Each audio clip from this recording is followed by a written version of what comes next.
Oi, gente! Viemos aqui na sala da minha casa mais uma vez para aquele papo bacana. Agora é o seguinte, hoje nós chamamos inclusive uma delegada, a delegada Aline, porque ela vai aqui testemunhar uma revelação, hein? Luísa Shedek não é minha filha, é filha de Adelaide. Eu deixei há muitos anos numa cestinha, recém-nascida, na porta da casa da Laís. Eu falei, cria, tu és uma mulher bacana, cria essa cabeluda, mas a menina é minha, preciso dizer pra vocês, alguém tem dúvida? Olha aqui esse trio. Delegada, faz sentido que eu tô dizendo que ela é filha de Adelaide? Nunca imaginei que ela fosse sua filha. Gente, isso cria traumas, viu? Mas ó, isso aí... Plano de saúde não cobre. A gente tá brincando, é claro, a gente vai conversar aqui sobre mulheres. Então eu queria que vocês se apresentassem, por favor. Adelaide. Bem, eu sou Adelaide Oliveira, sou jornalista. Tenho um filho, que é o Igor, não é a Luísa, né? Mas não tem problema, o coração é grande. Sou casada, sou filha da Laide, que é uma grande mulher e que, obviamente, eu vou falar dela hoje também aqui. E eu sou Luísa, eu sou filha de eu não sei, agora eu tô um pouco confusa. Não, tô brincando. Eu faço comunicação e trabalho sempre em movimentos feministas, além de trabalhar com cinema, contando histórias, seja escrevendo, seja através de filmes, de várias formas. E tô sempre pensando no papel da mulher constantemente, no meu papel no meio de tudo isso. Tô aqui para contribuir. Tá certo, delegada.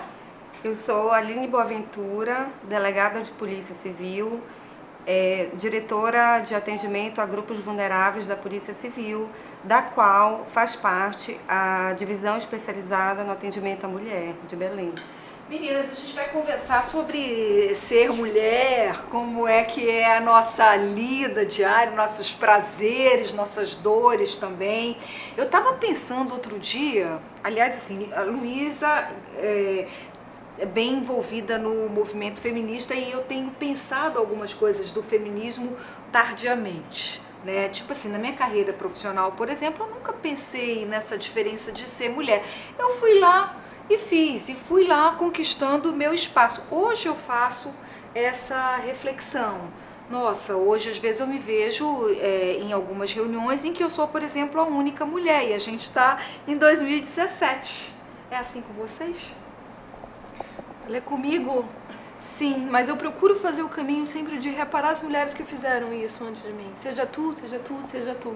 Quaisquer que sejam as outras mulheres. Isso começou a ficar muito evidente para mim quando eu comecei a tocar o Leia Mulheres Belém, que é um clube de literatura, é um movimento internacional que também tem aqui no Brasil, que é um clube de leitura onde a gente lê só autoras femininas. Isso é super importante, eu comecei a pensar sobre isso, que, cara, eu sou uma mulher que escrevo e conto história e eu não tinha nenhuma mulher paraense na minha prateleira até então. Então, que lugar eu quero ter se eu não estou garantindo o meu próprio lugar? Então a gente precisa comprar outras mulheres, a gente precisa consumir, a gente precisa reparar nesses papéis que estão sendo tão bem executados já há algum tempo. Então talvez esse seja o meu caminho já contrário. Eu vou sempre reparando quem fez isso antes de mim, para eu não começar a andar do zero, porque vocês já fizeram isso antes de mim. Então eu tenho um ponto de saída um pouco melhor. Eu acho que esse é o meu caminho, de buscar com detalhe, quem fez né, antes. sobre autoras femininas. Eu, por exemplo, não tinha refletido quanto a gente vê poucas autoras femininas, né, quando vai numa livraria, por exemplo. Né? Sim. É impressionante. E diretoras também de cinema. História historicamente é contada por homens. Delegada, bonita assim, como é que foi entrar na polícia, que me parece que é um universo prioritariamente masculino também? Primeiro quero agradecer, né, o convite de estar aqui, essa oportunidade muito bacana, esse tipo, né, de conversa. E meio como você disse que aconteceu com você. Eu não senti, né, essa situação de ter que participar de um movimento feminista para poder conseguir, né, algum espaço. Mas para entrar na polícia, também não pensei. Eu fui caminhando. Fiz o concurso, estudei muito mesmo. Concurso público difícil. E ao lá chegar, eu me deparei com uma profissão muito árdua, com muitas situações que a gente tem que ter muito equilíbrio emocional, tem que ter muita segurança naquilo que você vai decidir, porque são coisas muito conflituosas e imediatas. Foi lá e fez também. Fui lá e fiz. E eu ocupo hoje uma diretoria. E lá na polícia, realmente, a maioria do corpo de servidores é composto por homens. Adelaide também chegou aqui fazendo, né, Adelaide? Hoje também comanda foi isso. também um universo também muito povoado. É engraçado que na nossa profissão, nós temos nas redações muitas mulheres. Né? Verdade, A comunicação tem muita publicitária, tem muita gente ligada em relações públicas e tal. Não é uma profissão que tem uma predominância masculina. Em alguns momentos, em algumas redações, inclusive, a predominância é essencialmente feminina. Verdade, Mas nem sempre elas conseguem cargos de chefia, o que é diferente. Né? Eu trabalho numa equipe, eu presido hoje a cultura, e assim, mas na equipe que eu trabalho, do governo, é bem equilibrado. Você consegue ter muitas mulheres, né? Então tem muitas secretárias, em cargos bem importantes. A equipe que eu trabalho, dos 5 diretores, 2 mulheres, né, ocupam o cargo de diretoria. Então, para mim, isso é essencial.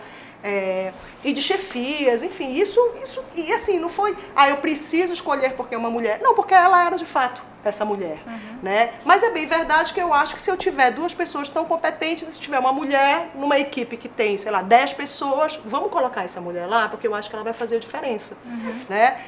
Mas eu, quando comecei, eu não tinha hoje, que maravilha ter as referências da Luísa. Né? A gente não tinha essas referências. Você tinha grandes mulheres no mercado de trabalho, mas nem todas estavam em cargos de chefia.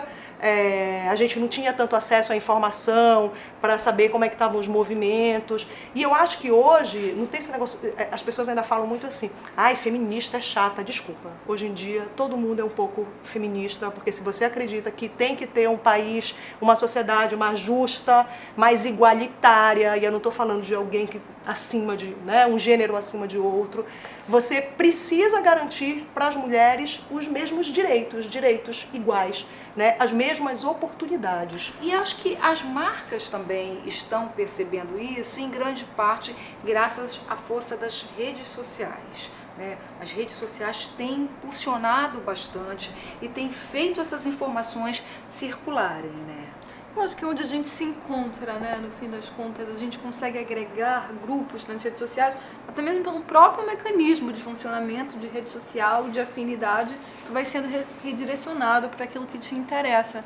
Então, sim, eu acho que a rede social super ajuda nisso hoje em dia.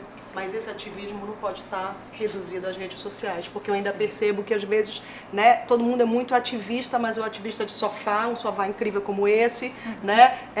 E aí eu acho que esse movimento precisa ser feito no dia a dia, sim, né, na rua, certeza. naquele contato real. E eu ainda percebo que ainda tem muita coisa que pode ser melhorada e construída. Eu acho que tem muita gente que fica ali, que se acomoda um pouquinho também. É a coisa né? desse exercício diário, né? Por exemplo, assim, semana passada, por exemplo, a gente estava na agência, na ECO, discutindo sobre voz de documentário. Às vezes é um detalhe tão pequeno. E assim, de repente me veio uma voz, pelo menos as 3 primeiras eram vozes masculinas. Talvez eu tenha profissionalmente crescido vendo grandes projetos, documentários, sei lá o que, com vozes masculinas, né? E até conversando com a Lúcia, ele disse, ei, peraí, por que não uma bela? Eu disse, nossa, né? Então são mesmo exercícios que eu acho que vão ajudando a gente. Mas é fato que os passos estão sendo dados. A gente está falando aqui, por enquanto, desse nosso universo de mercado e trabalho. Agora tem um universo aí, que é o universo doméstico, o universo mais particular, o mundo mais particular das mulheres, que ainda está bem cheio e carregado de preconceito e violência, né, delegada? Nós temos ainda um índice altíssimo de violência contra a mulher. Nós vivemos ainda numa sociedade muito machista, né? A gente encontra muitas situações em que a mulher é muito subjugada numa relação, ela enfrenta a violência com dano psicológico, dano físico, e ela precisa Então basta. E ela precisa acreditar que ela não merece aquela situação. Porque a dependência emocional que a mulher tem naquela relação, daquele homem, faz com que, na maioria das vezes, ela não queira chegar à delegacia para denunciar. Que as pesquisas nos mostram que, a maioria dos casos, a mulher não depende financeiramente do homem. Nos casos de As violência, vítimas de né? violência doméstica. Diferente familiar. do passado, que era uma argumentação muito corrente, dizer, a mulher é espancada, sei lá o quê, mas fica porque depende financeiramente, né? Inverteu, quer dizer, inverteu não, mas hoje a maioria de casos de violência, a mulher não tem, a mulher vítima não depende financeiramente mais do homem. 60% desses casos, a mulher é independente financeiramente. E você pode fazer essa denúncia quando sabe que uma mulher, enfim, está sofrendo assédio, ou está sendo espancada pelo marido, ou, enfim, o cara quebra tudo na casa, né, que é o que chama de violência patrimonial também. Mas as pessoas dizem assim, aquele ditado, né, que eu acho Não que... mete a né, colher. em briga de casal não se mete a colher. É. Gente, desculpa, não existe mais isso, né, delegada? Hoje, a situação de violência doméstica e familiar é até uma situação de saúde pública, porque a família ela é atingida.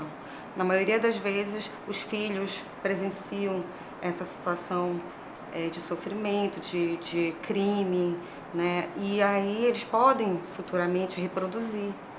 Se não quiser ir até a delegacia, ela pode ligar para o 180, que é o Disque Denúncia da Secretaria Especial de Políticas para Mulheres. É específico para denunciar violência doméstica e familiar baseada em gênero. Agora é bom porque hoje também estão surgindo inspirações, né? Luísa Brunet, por exemplo, foi um caso que certamente inspirou muitas mulheres, porque há também a questão da vergonha, Sim. né? A vergonha de dizer que foi vítima.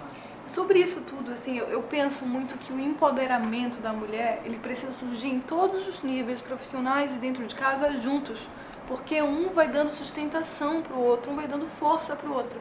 E pensando nisso agora, eu me lembrei de uma situação que até fica, assim, pra gente fechar esse bloco já, pra vocês mesmo. Eu me vi numa seguinte situação uma vez, conversando com várias mulheres da geração de vocês, e parte delas eram donas de casa. E outra parte delas eram engenheiras, advogadas, mulheres que foram lá e foram fazendo. E quando a gente chegou nesse assunto de feminismo e comecei a falar, aquelas que tinham ido lá e feito, que já eram engenheiras no meio de tantos homens há muito tempo, ou advogadas no meio de uma delegacia cheia de outros homens, disseram assim, eu nunca senti o preconceito. E aquelas que estavam dentro de casa falaram assim, eu senti demais o preconceito. Então, talvez o que vocês não tenham percebido, tanto que não tem impedido vocês de irem lá e fazer, impediu outras mulheres da mesma geração de vocês de ter coragem, de ter força, de ter voz para se levantar, porque cresceu e foi socializado uma vida inteira num ambiente onde era diminuída, onde não tinha voz, onde era mandada para a cozinha, onde dizia que tinha que aprender a costurar, ou que tinha que aprender a se portar e estar pronta para casar e tudo mais. Então, às vezes, está do nosso lado. Às vezes, a gente não sente, mas tem uma mulher que está sentindo porque não tem o mesmo mundo ao redor que a gente tem. Às vezes, por falta de apoio da família ou por falta de representatividade mesmo, no geral. Então, fica a dúvida para vocês. O quanto vocês acham que o machismo existiu? O quanto vocês acham que o machismo calou outras mulheres que não vocês no ambiente que vocês estão, que vocês trabalham? Dá um tempinho pra gente pensar então, né? Que a gente vai respirar. Daqui a pouquinho o Web Vídeo 2. Espera aí, a gente já volta, tá? Só clicar lá, 2. Parte 2.